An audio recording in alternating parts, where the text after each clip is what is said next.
وَيُزَكِّيهِمْ، اور ان کے نفسوں کا تزکیہ کرتا ہے، ان کے نفسوں کو پاک بناتا ہے۔ توجہ ہے یا نہیں اللہ؟ اس رسول کی شان کیا ہے؟ آیات کی تلاوت فرماتا ہے اور نفسوں کا تزکیہ کرتا ہے، نفسوں کو پاک بناتا ہے۔ تو اس کا مطلب پھر یہ ہے، مسلمان کی دو قسمیں ہیں۔ ایک مسلمان وہ ہے جس کا تزکیہ ہونا ہے، جس کے نفس کو پاک ہونے کی اختیار ہے، اور دوسرا مسلمان وہ ہے جس نے آ کر نفسوں کا تزکیہ کرنا ہے، ان کے نفسوں کو پاک بنانا ہے۔ ایک مسلمان جس نے پاک بنانا ہے، دوسرا مسلمان جس نے پاک ہونا ہے۔ پاک بنانے والے مسلمان اور پاک ہونے والے مسلمان میں فرق یہ ہے، جس نے پاک ہونا ہوتا ہے وہ پہلے پاک نہیں ہوتا، وہ پہلے نجس ہوتا ہے، اور جس نے پاک کرنا ہے وہ پہلے پاک ہوتا ہے، تبھی آ کر پاک بناتا ہے۔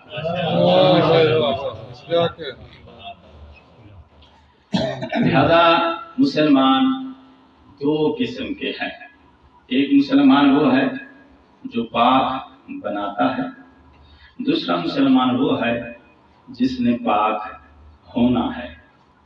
ایک مسلمان وہ ہے جس نے کلمہ پڑھانا ہے، دوسرا مسلمان وہ ہے جس نے کلمہ پڑھنا ہے۔ تو ایک پاک ہونے والا، ایک پاک کرنے والا، ایک کلمہ پڑھنے والا اور ایک کلمہ پڑھانے والا، ایک اسلام لانے والا اور ایک اللہ کی جانب سے اسلام کو لے کے آنے والا۔ اب سمجھنا یہ ہے، ان دو قسم کے مسلمانوں میں فرق کیا ہے؟ فرق یہ ہے میرے محترم، میں اس کی مثال عام طور پہ دیا کرتا ہوں۔ کھانا نمکین بنانا ہو تو نمک کی ضرورت ہوتی ہے، ٹھیک ہے؟ تو کھانے کی نمکین بنانے کے لیے احتیاج ہے، کس کی احتیاج ہے؟ نمک کی احتیاج ہے۔ تو نمک چیزوں کو نمکین بناتا ہے، اور کھانے میں نمکین بننا ہے۔ بنانے والے میں، بننے والے میں فرق سمجھا رہا۔ اب کھانا جس میں نمکین بننا ہے، اس کے اوپر دو حالات گزرتی ہیں۔ نمک کے ساتھ اس کا رشتہ جوڑنے سے پہلے پھیکا ہوتا ہے، اور جیسے ہی نمک کے ساتھ اس کا تمسک ہو جاتا ہے تو پھر یہ نمکین بن جاتا ہے۔ تو دو حالات سے کون گزرتا ہے؟ جس نے نمکین ہونا ہے۔ جس نے نمکین بنانا ہے وہ دو حالات سے نہیں گزرتا، اس کی ایک ہی حالت ہے۔ جب سے اللہ نے اس کو تخلیق فرمایا ہے تب سے وہ اپنی ایک ہی فطرت پہ قائم اور دائم ہے۔ تو مسلمان ہیں دو قسم کے، ایک مسلمان وہ ہے جس نے پاک ہونا ہے، اور ایک وہ ہے جس نے پاک بنانا ہے۔ ایک وہ ہے جس نے اسلام لانا ہے، ایک وہ ہے جو اللہ کی جانب سے اسلام لے کر آیا ہے۔ ایک وہ ہے جس نے کلمہ پڑھنا ہے، ایک وہ ہے جس نے کلمہ پڑھانا ہے۔ ان دونوں میں فرق یہ ہے، جس نے پاک ہونا ہے یہ دو حالات سے گزرتا ہے۔ پاک ہونے سے پہلے نجس آئے، کلمہ پڑھنے کے بعد پھر پاک آئے، پھر مسلمان آئے۔ کلمہ پڑھنے سے پہلے کافر آئے، کلمہ پڑھنے کے بعد اسلام اس کو پاک کرتا ہے، پھر پاک ہو جاتا ہے، مسلمان بن جاتا ہے۔ اور جو اسلام اللہ کی جانب سے لے کر آتا ہے، جس نے پاک بنانا ہے، جو لوگوں کا تزکیہ کرنے کے لیے، کلمہ پڑھانے کے لیے آیا ہے، وہ دو حالات سے نہیں گزرتا۔ اللہ نے جب سے اس کی تخلیق فرمائی ہے وہ فطرت اسلام پر قائم ہے، دائم ہے۔ عظمت علی محمد غلام طاہر صلوات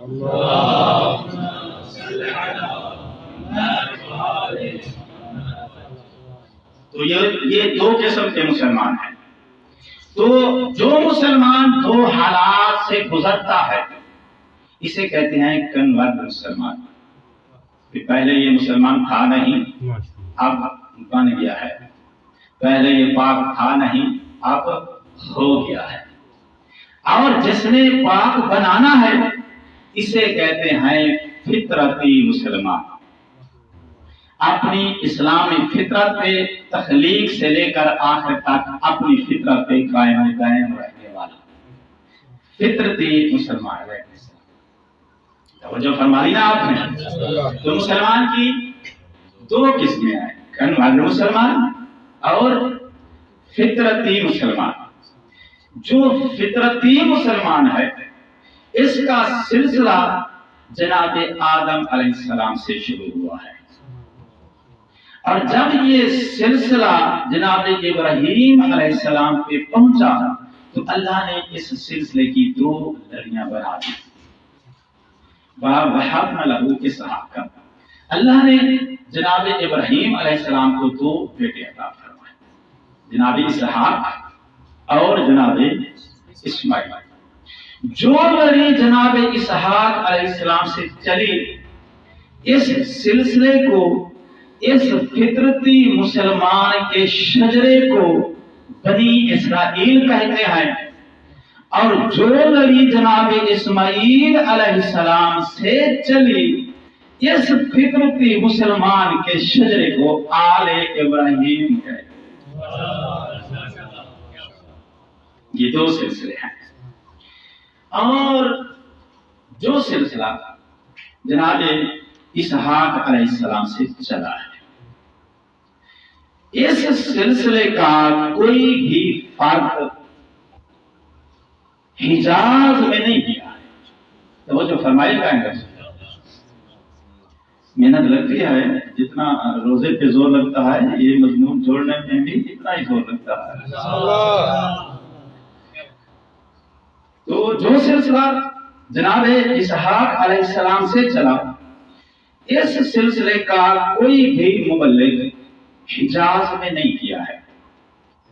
اور اس کی دلیل یہ ہے کہ بنی اسرائیل کے کسی بھی نبی کی قبر حجاز کی دھرتی پہ نہیں ہے. یہ سارے عراق، شام، لبنان، مصر، فلسطین، اس دور میں جہاں جہاں بنی آدم تھا تو وہاں یہ اللہ کی وحدانیت کی تبلیغ اور اس کے دین کی ترویج کے لیے گئے ہیں. حجاز میں نہیں گئے. حجاز میں کیوں نہیں گئے؟ اس لیے کہ نبی کو مبعوث کیا جاتا ہے اس قوم میں جس قوم کے اندر اللہ کا دین اور شریعت موجود نہ ہو. حجاز کے اندر آل ابراہیم کے سلسلے سے تعلق رکھنے والے جو فطرتی مسلمان آباد تھے وہ ملت ابراہیم پر قائم تھے. میرے نبی کے جو آبا اور اجداد ہیں وہ دین ابراہیمی کے مطابق فطرت اسلام پہ گامزن تھے. ان کے اندر اللہ کا دین اور شریعت موجود تھی جس کی وجہ سے وہاں اس بنی اسرائیل والے سلسلے کے انبیاء کو مبعوث نہیں کیا گیا. توجہ فرمائی نا آپ نے. تو یہ دو قسم کے سلسلے ہیں، یہ دونوں فطرتی مسلمان ہیں. لیکن آج اللہ کی اس دھرتی پر جو بنی اسرائیل کا سلسلہ تھا فطرتی مسلمان کا، اس سلسلے سے، اس لڑی سے، اس شجرے سے کوئی بھی آج اس دھرتی پہ کوئی مسلمان فطرتی مسلمان موجود نہیں ہے. لیکن جو لڑی آل ابراہیم اور بنی اسماعیل سے فطرتی مسلمان کی چلی تھی اس لڑی سے، اس سلسلے سے آج بھی سید آل رسول فطرتی مسلمان موجود ہے. آج کا سید اوصاف شاہ صاحب سے لے کر جناب آدم علیہ السلام تک ان کا جو تسلسل ہے وہ فطرتی اسلام کا ہے، اور چونکہ فطرتی اسلام کے سلسلے سے خاندان سے تعلق رکھنے والا مسلمان دو حالات سے نہیں گزرتا، اس لیے آپ دنیا کے ہر مسلمان سے کلمے کا سوال کر سکتے ہو، لیکن سید زادے سے آپ کلمے کے متعلق سوال نہیں کر سکتے۔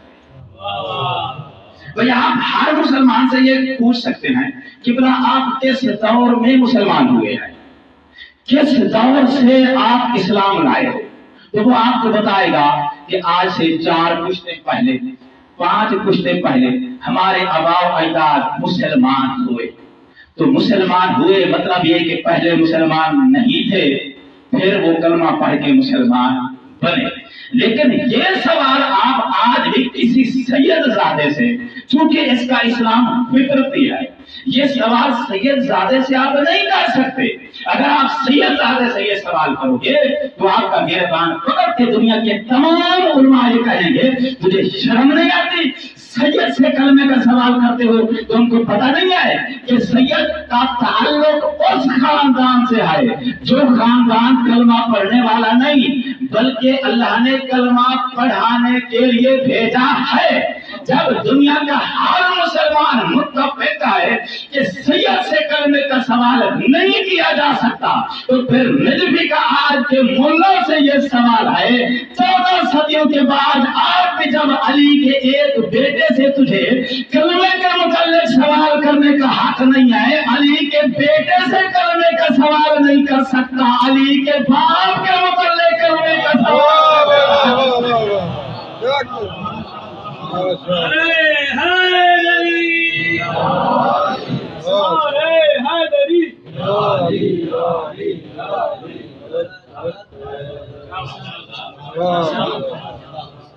یہ 2 قسم کے مسلمان ہیں، ایک کنورٹ مسلمان ہے اور ایک فطرتی مسلمان ہے۔ یہ جو سلسلہ ہے نا فطرتی مسلمان کا، اس سلسلے کو، اس شجرے کو اللہ نے قرآن مجید میں بیان فرمایا ہے، شجرۃ مبارکۃ زیتونۃ لا شرقیۃ ولا غربیۃ یکاد زیتها یضیء۔ یہ ایک مبارک شجرہ ہے، اور اس مبارک شجرے کی خاصیت یہ ہے یکاد زیتها یضیء، اس شجرے کا جو یکاد زیتها یضیء، اس کی روشنی کا چراغ اور ہدایت کا چراغ ہمیشہ جلتا رہتا ہے۔ یہ جو شجرہ ہے نا فطرتی مسلمان کا، اس کی ہدایت کا چراغ ہمیشہ یکاد زیتها یضیء، ہمیشہ اس کا چراغ روشنی دیتا رہتا ہے، ہدایت کی روشنی دیتا رہتا ہے۔ تو اب یہاں پر میری منزل بالکل نتیجے کے قریب آ گئی ہے۔ جتنا دامن وقت میں گنجائش ہے اس سے زیادہ آپ کو بالکل زحمت سماعت نہیں دیں گے۔ تو اس شجرے کی شان کیا ہے؟ اس کا چراغ ہمیشہ روشن رہتا ہے، ہدایت کا چراغ اس کا جلتا رہتا ہے۔ جب ہدایت کی روشنی یہ شجرہ ہمیشہ دیتا رہتا ہے تو پھر اس کا مطلب یہ ہے کہ آپ نے دین اس کنورٹ مسلمان سے نہیں لینا ہے، فطرتی مسلمان سے لینا ہے۔ دین کس سے لینا ہے؟ فطرتی مسلمان سے، کنورٹ مسلمان سے دین نہیں لینا ہے۔ کیوں؟ اس لیے کہ جو کنورٹ ہے نا یہ اپنا دین اور مذہب بدلتا رہتا ہے، کبھی یہ پاک ہوتا ہے کبھی پاک نہیں ہوتا، کبھی یہ مسلمان ہوتا ہے کبھی مسلمان نہیں ہوتا ہے۔ تو اس سے آپ نے دین نہیں لینا ہے۔ دین کس سے لینا ہے؟ جو فطرتی مسلمان ہے۔ شیعہ سنی کا جھگڑا صرف اتنا ہی ہے، ہم صحابہ کرام کو مانتے ہیں لیکن دین صحابہ کرام سے نہیں لیتے، دین ہم آل نبی سے لیتے ہیں۔ تو ہم نے یہ کبھی نہیں کہا کہ ہم صحابہ کرام کو نہیں مانتے، ہم صحابہ کرام کو مانتے ہیں لیکن دین ان سے ہم نہیں لیتے۔ دین کن سے لینا ہے؟ آل نبی سے لینا ہے۔ یہ ملا نے ہم پر تہمت لگائی ہے کہ ہم صحابہ کرام کو نہیں مانتے. ہم مانتے ہیں. فرق صرف یہ ہے کہ ملا مانتا بھی ان کو ہے, دین بھی انہی سے لیتا ہے, اور چونکہ یہ دو حالات سے گزرتے رہتے ہیں, ان سے دین لینے والے مسلمان بھی تو حالات سے گزرتے رہتے ہیں. عظمت علی محمد بلند تر صلوات.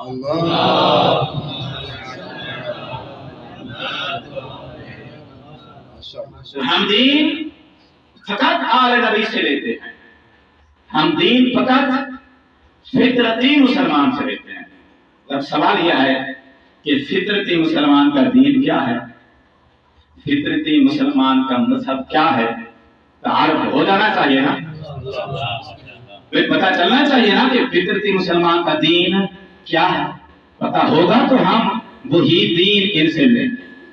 تو اب قرآن سے پوچھنا ہوگا جو فطرتی مسلمان کا شجرہ ہے, ان کا دین کیا تھا, ان کا مذہب کیا تھا. یہ قرآن سے ہم تعارف لیں گے تاکہ ان کا پھر جو دین ہے وہی دین ہم اپنائیں, ان کا جو مذہب ہے وہی مذہب ہم اپنائیں.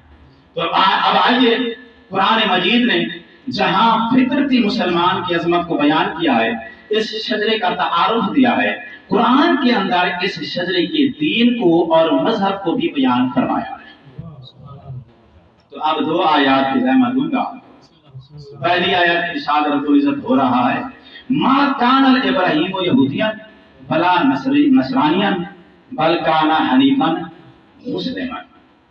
ابراہیم کا دین نہ وہ یہودی تھا نہ وہ نصرانی.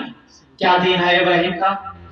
حنیف, بل کان حنیفا مسلم, پکا سیدھا مسلمان. تو یہاں اس آیت میں اللہ نے فطرتی مسلمان کی جہاں سے دو لڑیاں ہوئی تھی, جو مرکز ہے اس شجرے کا, اس کے دین کو بیان فرمایا کہ ابراہیم کا دین کیا ہے؟ اسلام. اب دوسری آیت پڑھیں گے. دوسری آیت کے اندر پھر اللہ نے جناب ابراہیم کے مذہب کا تعارف فرمایا. فرمایا ان من شیعتہ لا ابراہیم. تو اب دونوں آیات کو ملا دو تو نتیجہ یہی ملتا ہے, ابراہیم کا دین اسلام تھا, مذہب شیعہ تھا. یہ مذہب اور دین ہے کس کا؟ فطرتی مسلمان کا.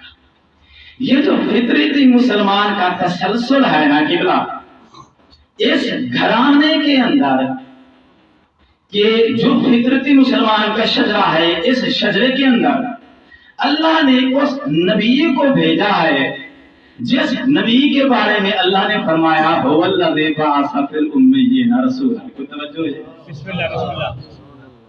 اب میری عادت ہے کہ میں موضوع سے ارد گرد جاتا نہیں ہوں, اور لوگوں کو جو ہے وہ چٹ پٹے مضمون سننے کی عادت ہے. اور دیکھیں جو چٹ پٹی غذا ہوتی ہے نا, وہ زبان کی حد تک تو ذائقہ ہوتا ہے, سواد دیتی ہے, معدہ خراب کرتی ہے. اور جو سادہ کھانا ہوتا ہے نا, وہ ہوتا تو سادہ ہے لیکن صحت بخش ہوتا ہے. اور محمد وعلی محمد صلوات.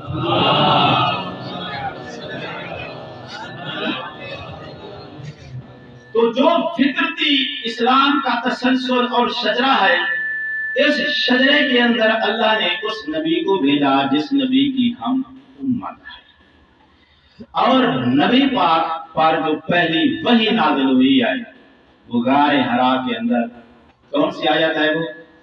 اقرا بسم ربک الذی خلق. ماہ رمضان ہے اور یہ بہار قرآن کا مہینہ ہے. تو قرآن کے نزول پر صرف دو جملے اور ذہن میں تمام کر دینا. پہلی آیت کون سی نازل ہوئی ہے؟ اقرا بسم ربک الذی خلق.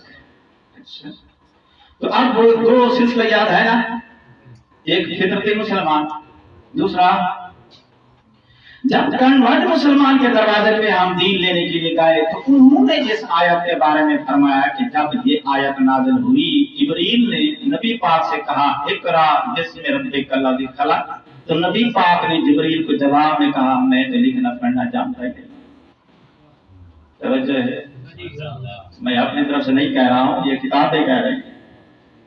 تو اب میرا سوال یہ ہے اس سلسلے کے علماء کرام سے جنہوں نے اسلام ان لوگوں سے لیا ہے، ان سے میرا سوال یہ ہے کہ غار حرا میں جبریل اور نبی کے علاوہ تیسرا کوئی بندہ نہیں ہے، اور تمہارا عقیدہ یہ ہے کہ نبی پاک نبی بنے ہیں اس پہلی وحی کے بعد،